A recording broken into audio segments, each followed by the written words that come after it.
তো হ্যালো বন্ধুরা, আজকে আমি একটা ভিডিও, কিসের ভিডিও আমরা নিজেরাও জানি না, তোমরা শুধু সঙ্গে থাকো আর দেখো আমরা কি বলছি না জানাচ্ছি। তা আজকে ভিডিওটা যার নিয়ে এসেছি তাকে শ্বশুরমশাই বলবো না, সে অবশ্যই আমাদের বাবা। উনি কোনোদিনও আমাদের বৌমা বলে মনেই করেনি। উনি আমাদের তিন যাকে সবসময় তিন মেয়েই ভেবে রেখেছে। যেখানে যাওয়া, ঘুরতে যাওয়া, আমাদের নিয়ে খাওয়া দাওয়া সব কিছু উনি সবসময় আমাদেরকে নিয়েই চলতো, ঘুরতো, ভালোবাসতো। তো সবার প্রথমে ওনার ব্যাপারে আমি বলি, 2009 থেকে আমি ওনাকে চিনি। উনি 2009-এ আমার বাড়িতে আমাকে প্রথম দেখতে গেছিলেন। তো সেখান থেকেই পছন্দ, বাড়ির লোক যাওয়া, পছন্দ করা সব কিছু। তো আমাদের বিয়েটাও হয়। মানে কি বলবো বুঝতে পারছি না ঠিক। উনি যে আমাদের মধ্যে এখন নেই সেটা আমরা ভাবতেই পারছি না। এখনো আমাদের মনে হয় না যে উনি আমাদের মধ্যে নেই। সেই অনুভূতিটা এখনো আমাদের আসছে না। এখনো যেন মনে হয় এখনই হয়তো বাবা গাড়ি নিয়ে বাড়ি আসবে, আমাদের ডাকবে। ভাবতেই পারছি না যে উনি আমাদের মধ্যে নেই। 30শে ডিসেম্বর 2024 আমাদের জীবনে পুরো অন্ধকার হয়ে গেছে। হঠাৎ করে উনি ভোরবেলায় হসপিটাল থেকে এরকম ফোন আসে যে উনি আর নেই, যেটা আমরা এখনো মানতে পারছি না। আমরা জানি যে এখনো উনি আমাদের মধ্যে রয়েছে। বাড়িতে আসলেই আগে নাতি পুতিদের ডাকা, ভাই বোনু ফল কিনে নিয়ে আসলে আগে ওদেরকে ডেকে দেওয়া। 12 তারিখ 2025 জানুয়ারি মাসে উনি আমাদের তারাপীঠে নিয়ে যাওয়ার কথা। সেদিন আমাকে, যেদিন বাবা হসপিটালে ভর্তি হয়, সেদিনকে ফোন করে আমাকে ডাকে যে বড় বউ তুমি কোথায়? আমি চাই তো বাবা আমি ঘরে। তো বলছে কি একটু নিচে আসো, তোমার পাটা না খুব ব্যথা করছে, একটু টিপে দেবে? আমি যে আসছি। তো আমি বাবার পায়ে তেল টেল মাখিয়ে দিই। ওনার খুব পায়ে ব্যথা, ওনার মাঝে মাঝে পায়ে ব্যথা করে। তো উনি আরাম পায়ে তেল টেল একটু মাখিয়ে দিলেন। তো আমি পায়ে তেল টেল মাখিয়ে দিলাম। আমাকে বলছে আমরা কিন্তু 12 তারিখ তারাপীঠ যাব, সব ঠিকঠাক হয়ে গেছে, তারপরে কিন্তু আবার মার্চ মাসে দীঘা যাব। উনি প্রত্যেক বছর আমাদের তারাপীঠে নিয়ে যেত, কারণ তারাপীঠে বাবার বন্ধুরা, বাবারা সবাই মিলে ভান্ডারা দিত ওখানে। তো উনি প্রত্যেক বছর, আমরা 3 বউ নাতিপুতি নিয়ে প্রত্যেক বছর উনি যেত। তার কিছু কিছু ছবি আমরা পাঠিয়ে দেবো, দেখবে। তো ওখানে আনন্দ করা, বাবা বন্ধুরে হোটেলে আমাদের ভাবে সবসময় পার্সোনাল রুম দেওয়া, আমরা কোনটা খেতে ভালোবাসি সেগুলো আমাদের কাছে এনে দেওয়া, প্রত্যেক বিকালবেলায় আমাদের নিয়ে ঘুরতে যাওয়া, বাচ্চাদের বলার আগেই কিছু না কিছু দেওয়া। তো সেই দিন আমাদের বাড়িতে ওনার কাজ হচ্ছে, যেদিন আমাদের তারাপীঠে যাওয়ার কথা।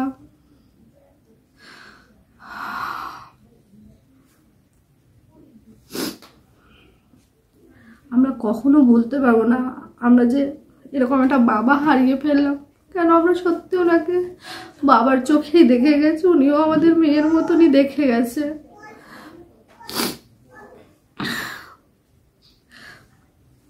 যত বলবো ওনার নামে আমার কাছে কমই হবে, বলার শব্দই নেই। উনি যে আমাদের জন্য কি করেছে, উনি যে কতটা ভালোবাসা দিয়ে গেছে আমাদের, সেটা আমরা বললেও কম হবে।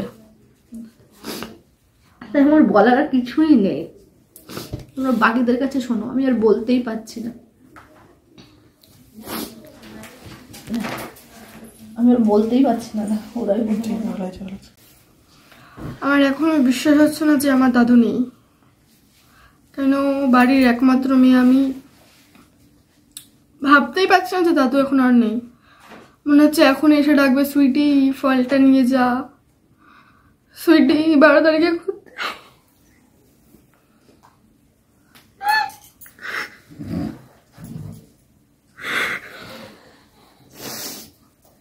এখন ভাই বলে কে ডাকবে?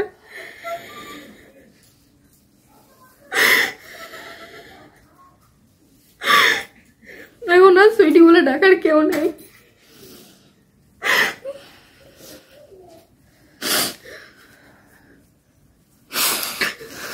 দাদুর মতন এখন আর কে ভালোবাসবে?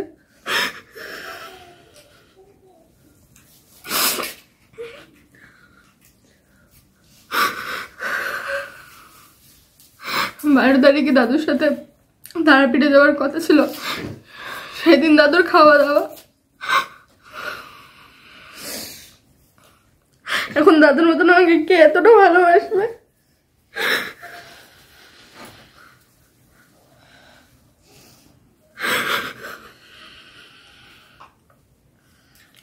বাইরে বেরোনোর আগে জিজ্ঞেস করতো যে কোথায় যাচ্ছিস, কোথায় পড়া, কোন স্যারের কাছে পড়া, কোন স্যার।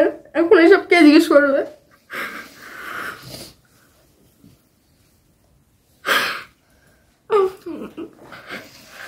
বাড়ির একমাত্র মেয়ে বলে আমাকে যথেষ্ট দাদু ভালোবাসতো।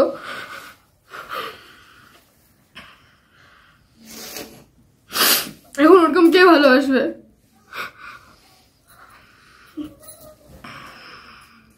আগেই বাড়িতে ঢুকলে সুইটি, ভাই, দাদা সবাইকে ডাকতো ফলটা নিয়ে যা। এখন ওরকম ফল কে এনে দেবে?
খুলে দাও, এই পাশটা খুলে দাও, খুলে দাও।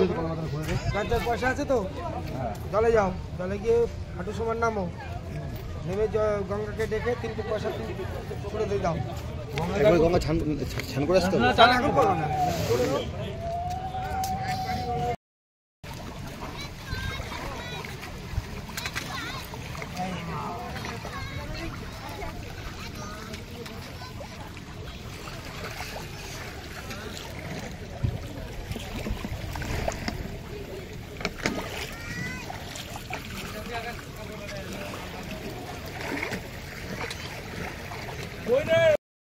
বর্ষাকালে গঙ্গা মাটি তুলছে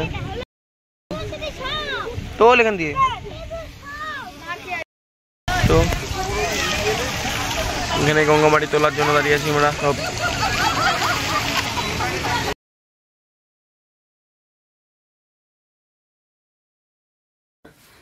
সর্বপ্রথম আমার বড়দা সুলক্ষণ সরকার গত 30শে ডিসেম্বর পরলোক গমন করেছে। তার প্রতি শ্রদ্ধা আমরা কৃতজ্ঞতা জানাই, কারণ আমার বড় ভাইয়ের মতন মানুষ ছিল না। সে আমাদের 4 ভাইয়ের মধ্যে সবার বড়। সে আমাদের দিকে বাবা মরার পরে আমরা যেটা অনুভব করতে পারিনি, কিন্তু আমার বাবা মা দুজনই গেছে, মরে গেছে, 97 সালে মারা গেছে। তারপরে আমার বড় ভাই আমাদের দেখভাল করে রেখেছে এবং আমাদের সমস্ত কিছু এই সংসার, 4 ভাইয়ের সংসারটা মেনটেন করতো বড় ভাই। বড়দা বলে আমরা কিছু জানতাম না। বড়দাই আমাদের সব একমাত্র সম্বল। এই বড়দা যে আমাদের সমস্ত কিছু তত্ত্ববিধান করতো এবং কোনো কিছু অসুবিধা সুবিধা হলে ভাই এটা বড়দাকে আমি বুদ্ধি দিতাম, বড়দাও আমার কাছে বুদ্ধি নিত, বা এটা এইভাবে চল। আমি বড়দাকে বলতাম তুই এভাবে চল। তাই কি আর বলবো, এখন যে বড়দা মরে গেছে আমরা যেন একটা হতাশার মধ্যে পড়েছি, যে কি জানি নাই কি হারিয়ে ফেলেছি। কোনো কিছুতে ভালো লাগছে না। আজকে বড়দা আমরা ঠাকুরের কাছে প্রার্থনা করব যে আমার বড়দা ভালো দিনে ভালো কর্ম নিয়ে সে পরলোক গমন করেছে। আমরা ঠাকুরের কাছে প্রার্থনা করে যেন ও ভালো জায়গায় ও ভালো থাক, যেখানে থাক সুখে থাক, এবং ভগবান তার আত্মার শান্তি কামনা করুক। এটুকু বলবো, আমি কিছু আর বলতে পারছি না। আমার যে বড়দা হারিয়ে গেছে, আমরা যে সবাই শোকপত বাড়ি, আমরা 4 ভাই, বৌমা আছে, মেয়েরা আছে, নাতিপুতি আছে, সবাই আমরা ক্লান্ত। আজকে আমার বড় ভাইয়ের কাজগুলো কত সুন্দরভাবে হয়েছে, কোনো কাজ ত্রুটি রাখেনি, সব কাজ পরিপূর্ণ। আমার ভাই বেটারা অফুরন্ত চেষ্টা করে বাবাকে বাঁচাতে পারেনি। যে নার্সিংহোমে ভর্তি ছিল, যত টাকা লাগুক আমার ভাই বেটারা করেছে। বিশেষ করে মেজো ভাই বেটা অনেক করেছে। ওরে বাবা, তার তুলনা নেই, কারণ তার বাবাকে সুস্থ করার জন্যে। তারপরে আমরা যেই কদিন হাসপাতালে ভর্তি ছিল, আমি তো পরস্পর 4 দিনই গেছি। তারপরে যাওয়ার পরে ভাই আমার এই অসুবিধা হচ্ছে, ওই অসুবিধা হচ্ছে, এইসব কথা বলছে। আমি কী করবো বল, তো তখন থাকতে হয়, বাড়িতে নিয়ে যাওয়ার ব্যবস্থা নেই। ঠিক আছে, যার 29 তারিখে যখন আমি দেখে আসলাম, তখন বললো ভাই আমাকে একটু জল খাবি। আমি তো জল তো দিতে পারলাম না, ডাক্তারের কথাও আমার ধরে, ডাক্তার বাবা এগুলো আপনি দেবেন না, জল দিতে নেই। তা আমি লাস্ট জলটুক খাইয়ে আসতে পারলাম না, বুঝছো। সেই দিন থেকে 29 তারিখে আসলাম, সারা রাত সেই দেখে যে জল খাওয়ার কথা, আমি আমার ভাই শেষ জলটুকু আমি খাওয়াতে পারলাম না, সারা রাত ঘুমাতে পারিনি। এই বুক দাপড়াচ্ছে যে আমার ভাইটা জল খাওয়াতে পারলাম না। পরের দিনই মারা গেল, রবিবার সকাল 5:30টায় মারা গেল। হ্যাঁ, সোমবার সকাল 5:30টায় মারা গেল। আর কি বলবো আপনাদের কাছে, আমরা সবাই প্রার্থনা করব আমার ভাই যেখানে থাক সুখে থাক। যারা এই ভিডিওটা দেখবে তারা বুঝবে আপনজন হারাবার বেদনা কেমন। জীবনে আমি অনেককে হারিয়েছি, তা আমি এই বাড়ির ছোট বউ। তবে আমার 2000 সালে আমায় তারা দেখতে যায়, সেখানে বিবাহ স্থির হয়। 2001-এ আমার বিবাহ হয়। তো এই বাড়িতে আসলাম, উনি সব। তা যাই হোক, উনি সমস্ত কিছু দেখভাল করেছে। উনি যে বাড়িতে ছিল পিতা সমান।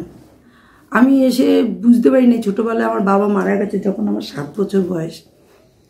বাবার জিনিসটা জানিনি, উনি থেকেছে, কিন্তু উনি যে হারিয়ে গেলে যে বুক ভরা যে ভালোবাসা, আমাদের এই বুকের ভেতরে যে কতটা কষ্ট, সেটা বলে বোঝাতে পারবো না। উনার যে কৃতত্ব কত কিছুতে আছে। আমার গানের মাস্টার সেও বলেছে, বাড়ির লোক জানে না, নিজের টাকা খরচা করে নবনীতে ফাংশন করিয়েছে, নিজে টাকা দিয়েছে, লোকের অনেক উপকার করেছে। কিন্তু উনি সততার পথেই চলেছে। আর সততার পথ তার বাবা মাও ছিল। বাবা মার সততার পথ যদি সন্তানের উপর পড়ে, বাবা মা খারাপ হলে তার উপরে পড়ে, কিন্তু তার বাবা মাও ভালো ছিল এবং উনি সততার পথ ধরেছে, তার ছেলেরাও ভালো চলছে এবং তার ঘরের নাতিপুতিরাও ভালো চলবে। তাই সততার যে মূল্যায়ন মানুষ আজকে ভুলে গেছে, যে টাকাটাই সব না, ভালোবাসাটাই সব।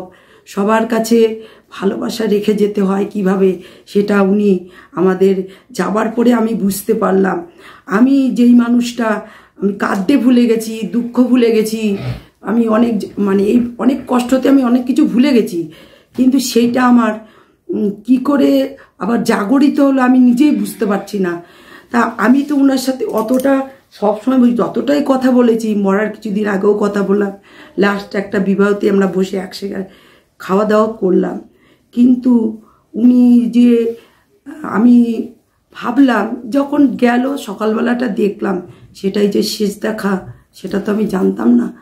তবে উনি চলে গেলেন, উনার চলার পথটা যে এতটাই সুগম সেটা আমি বলছি। কারণ যেমন বিদ্যাসাগর গেছে, কাজ করে গেছে, মানুষ বেঁচে থাকলেও মৃত তার কুকর্মের জন্য, কেউ চলে গেলে তার কাজের জন্য সে সবার কাছে অমর হয়ে থাকে। সেই অমরত্ব লাভটা এই যুগে, এই কলির যুগে আমি আমার পরভাষককে দেখেছি।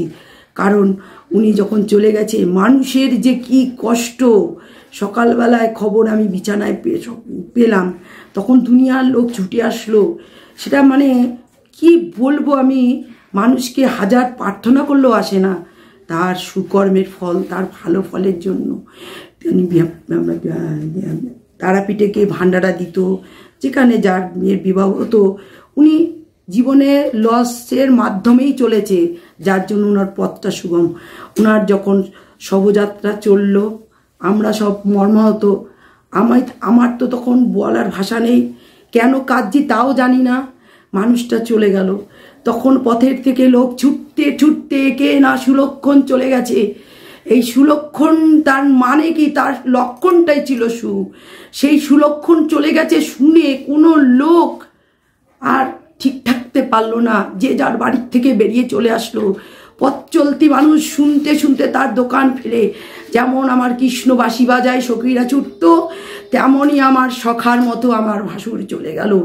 তার সখারা তার পিছনে ছুটছে, কারো কোনো পিছু টান নেই, যেই মানুষটার জন্য লোকে ছুটছে তার সঙ্গে কুকুর ছুটলো, যেই কুকুর ভাবা যায় না। কুকুর মানে কে? স্বয়ং মহাদেব, তার বাহন ছুটেছে। সেই বাহন তার কিয়কর্মা যখন শ্মশানে হলো, তার ক্রিয়া কাজগুলো সে যতবার গেল সেই কুকুরটা করলো। এবং তার যখন উনি যে স্বামী বিবেকানন্দের দিন মারা গেছে, এগুলো আমরা পরে বুঝি। স্বামী বিবেকানন্দের জন্মের দিন উনার খাওয়া দাওয়াটা হলো, উনি ভান্ডারা দেবে, তাহলে উনি যদি ভালো না হতো ওই দিনটা কেন তার মৎস্যমুখী হলো, এটাও সবাইকে ভাবতে হবে। এই ভিডিওর মাধ্যমে আপনারা এগুলো লক্ষ্য করবেন। আপনাদের যারা ভালোবাসে, সেই ভালোবাসার মানুষকে হারাবেন না, টাকার বিনিময়ে না, কারোর ভয়েও না। আপনারা এইভাবে নিজের লোককে ধরে রাখার চেষ্টা করুন। যা স্বামী বিবেকানন্দের জন্মের দিন যার মৎস্যমুখী হয়, সেখানেই আমাদের বুঝতে হবে তিনি একজন কে ছিলেন। তার স্বামীজির ওইটা আমি তাই বলি যে আজকে কি করে এটা হলো আমি পরে মিলালাম। স্বামী বিবেকানন্দ দিন আমি তো এদিন দেখিনি, আমি তো এই দৃশ্য কোনোদিন ভাবিনি। তাহলে যেদিন আমাদের ক্রিয়াকর্ম হলো, তখন স্বয়ং বিষ আসলো, গাভী আসলো, সেই বিষ এসে দাঁড়িয়েছে। আমার ভাসুর স্বয়ং শিবলোক গমন করেছেন, কিন্তু উনি চলে গেছেন। উনি মনে হয় চারিদিকে, আমি তো অনুভব করি চারিদিকে উনি আমাদের বেষ্টন করে আছেন, মনে হচ্ছে চারিদিকে উনি রয়েছেন। উনাকে আমরা হারাইনি, শুধু চোখের দেখাটা দেখতে পাচ্ছি না। চোখে দেখলে অনেক সময় তিক্ততা চলে আসে কেউ বিছানায় বলে, কিন্তু হারানোর পরে যে ভালোবাসাটা রয়ে গেছে, আমি কান্না করতে পারি না এখন। আমি পাথর হয়ে গেছি। কিন্তু আমার এই লোকটা চলে যাওয়ার পরে আমি না পারি ঘুমোতে, আমি শুধু দাপাই, বিছনার মধ্যে উঠে ছটফট করি। এটা আমার কি হলো আমি তো নিজেও জানি না। আমি তো আরও নিজের লোক কত হারিয়েছি। তা আমি যেটুকু বললাম, তোমরা নিজের লোককে এইভাবে জানবে, তাদেরকে ধরে রাখার চেষ্টা করবে। টাকার বিনিময় নয়, ভালোবাসা সবচেয়ে বড় অস্ত্র, যেটা নাকি আমার বড় ভাসুরের কাছে ছিল। এই ভালোবাসার অস্ত্রের মাধ্যমে উনি সারা শ্যামনগরবাসীকে বলতে হয়নি, ভালোবাসার অস্ত্র সবচেয়ে বড় অস্ত্র। সেই অস্ত্রের মাধ্যমে সবাইকে উনি জড়িয়ে রেখেছিলেন লতা পাতার মতো। এখনও উনি আমাদের ভালোবাসাটা, উনার বুক ভরা ভালোবাসা নিয়ে আমি তার চরণে শতকোটি প্রণাম জানাই। উনি যেখানেই থাকুক ভালো থাকুক, এই মনের ইচ্ছা নিয়ে আমি আমার বক্তব্য শেষ করলাম। আমি লক্ষণের বড় বৌদি, আমাকে খুব ভালোবাসতো। জীবনে অনেক কষ্ট করেছে আমার দেওর, সুখের সময় আমার দেওর চলে গেল। আর আমার বড় মেয়েকে বলতো, আমার তো মেয়ে নেই, তুই আমাকে বাবা ডাক। আমার বড় মেয়ে ডাকতো বাবা কাকা। কাকা আমার বিয়ের সময় প্যান্ডেলটা ভালো করবে, করে দিত, পয়সা দিবি না তুই। খুব ভালো ছিল আমার দেও। আসতে যেতে বৌদি, আমার ওর দাদা মারা গেছে, বৌদি রান্না করেছিস, বৌদি খেয়েছিস, আমরা তুইটা আমারই কথা বলতাম। আজকে আমরা দেওরকে হারিয়ে আমাদের আর কোনো কিছুই ভালো লাগে না। মনে হয় এই বুঝি দেওরের গাড়ির আওয়াজ পাচ্ছি, এই বুঝি দেওরের দোকানে দেওর বসে আছে। জীবনে এত কষ্ট করে সুখের সময় চলে গেল সবাইকে রেখে। আমার দেওর যে এত তাড়াতাড়ি চলে যাবে আমরা ভাবতে পারিনি। আর কি বলবো, আমি কিছু বলতে পারছি না। আমার বুকের ভেতরে দেওরের জন্য সব ফেটে যাচ্ছে। আমি কিন্তু ওর বড় বৌদি।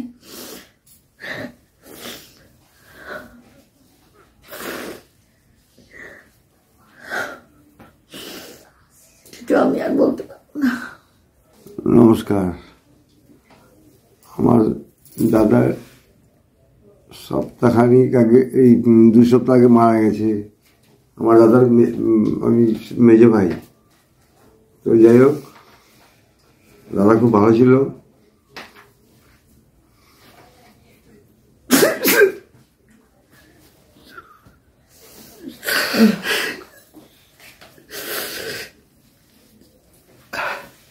দাদার কথা কি বলবো,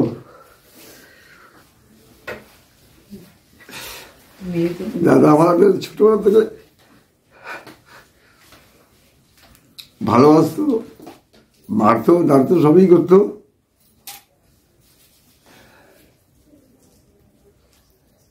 কি বলবো আর,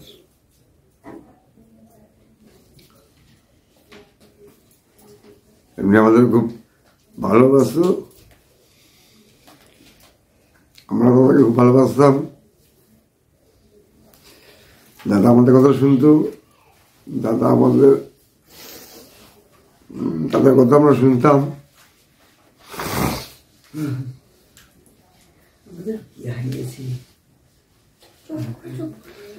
আমাদের একটা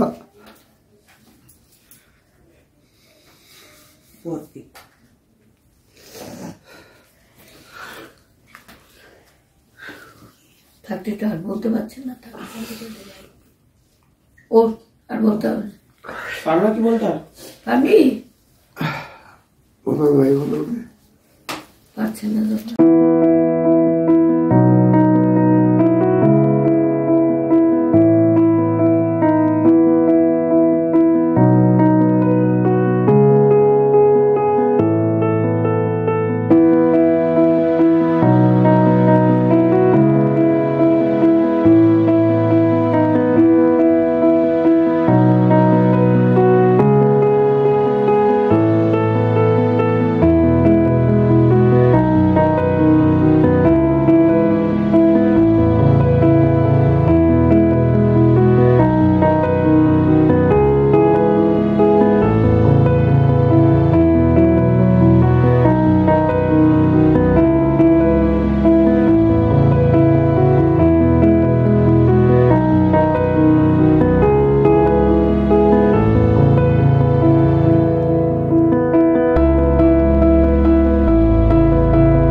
বাবা মারা গেছে আজকে 2 সপ্তাহ মতো হয়েছে।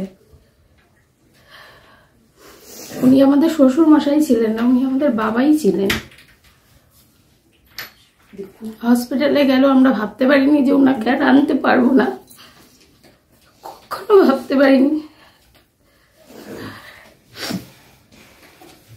ভালোই ছিল, কি হলো হট করে রবিবারের দিন।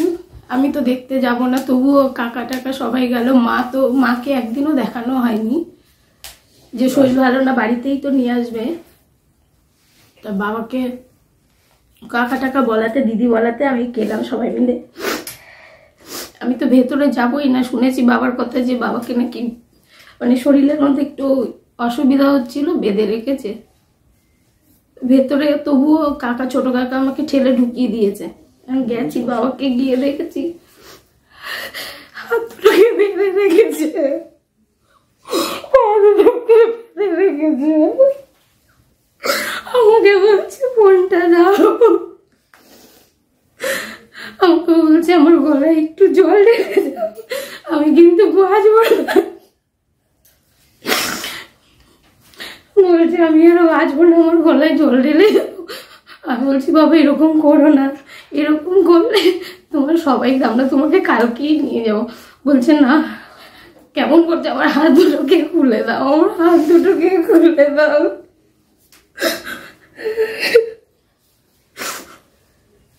লাস্ট দিনটা খুব কষ্ট করেছে। আমি বাবা একটা দিন কষ্ট করো, তোমাকে কালকে ঠিক নিয়ে যাবো। আমরা বলছি এক একটা দিন আমি বেরিয়েই বাবার হাতটার পাটা ধরে দেখি পুরো ঠান্ডা হয়ে আছে।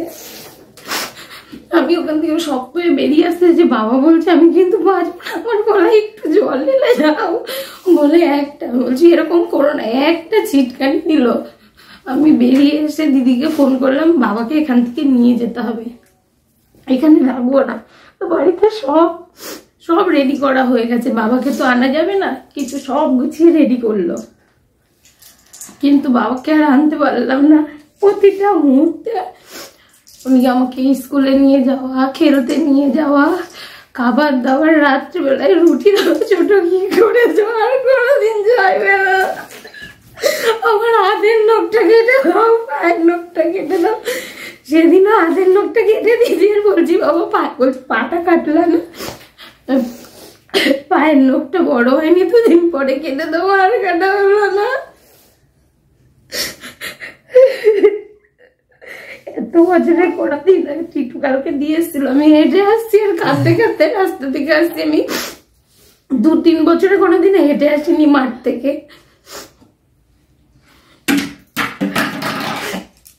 আমাদের বাড়ি থেকে কি একটা চলে গেছে, আমরা কি একটা হারিয়ে ফেলেছি,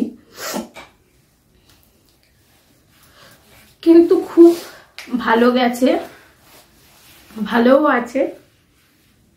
তবু আমাদের একটা আশা যে আমাদের বাবা টাইমটা দিল না, নাতিগুলোকে দেখতে পেল না।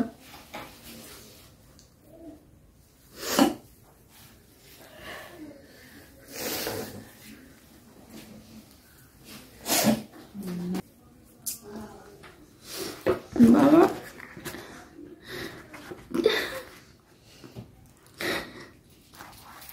তুমি যেখানে থাকো ভালো থাকো, সেবা করার সুযোগটা তো দিলে না আমাদের। তোমাকে আমি লাভ দেখতেও পারলাম না, একটু তোমাকে যেতেও পারলাম, তোমাকে আনবো বলেছিলাম, অমনভাবে আনতে চাইনি বাবা।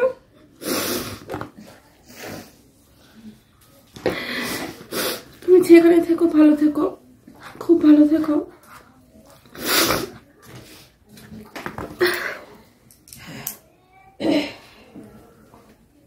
আমার বড়দাদু আমাদের এই 2 বাড়ি নিয়ে সব নাতিপুতি তখন জন্মদিন হতো, কত বড় করে জন্মদিন করতো, বাসন টাসন নিয়ে আসতো। বলছে আমার ভাইয়ের জন্মদিন খুব ভালো করে করতো,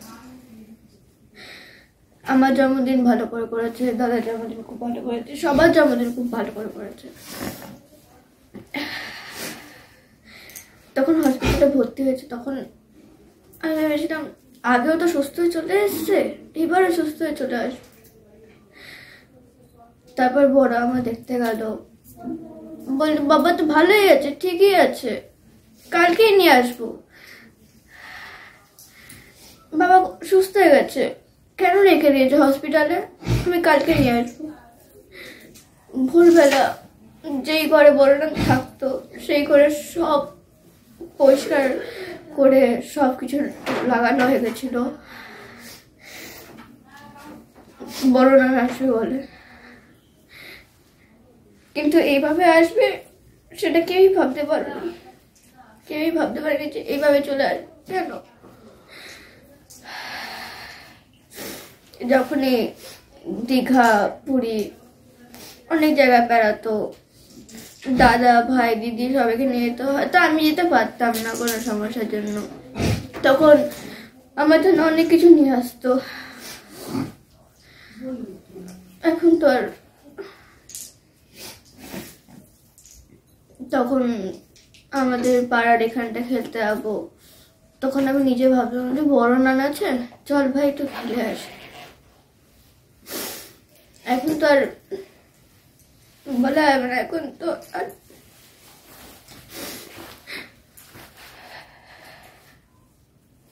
শুধু আমি এটাই বলতে চাই যে বড়রা এখন যেখানটা আছে সুস্থ থাকো, ভালো থাকো,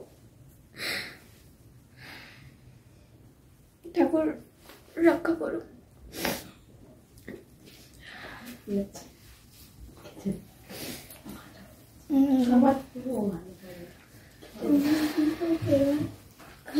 তোমার ছেড়ে চলে গেলে বাইরে তোমাকে দেখতে ভালো না।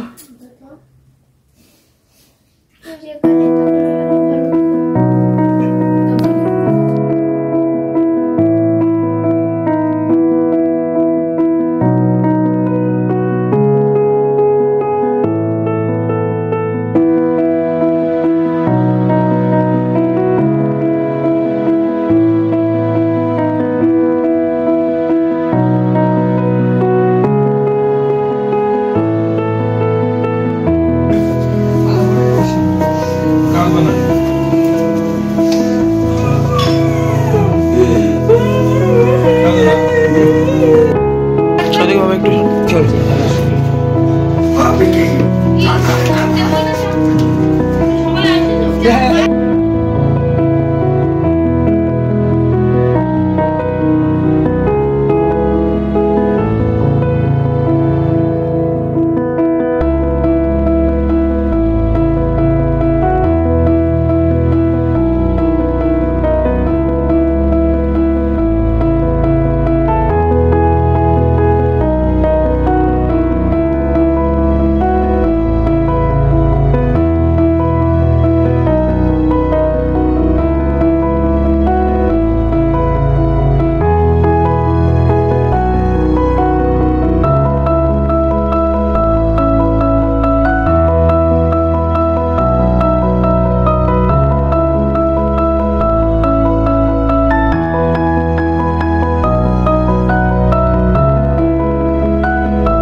কথা বলবো না, আস্তে করে নামো।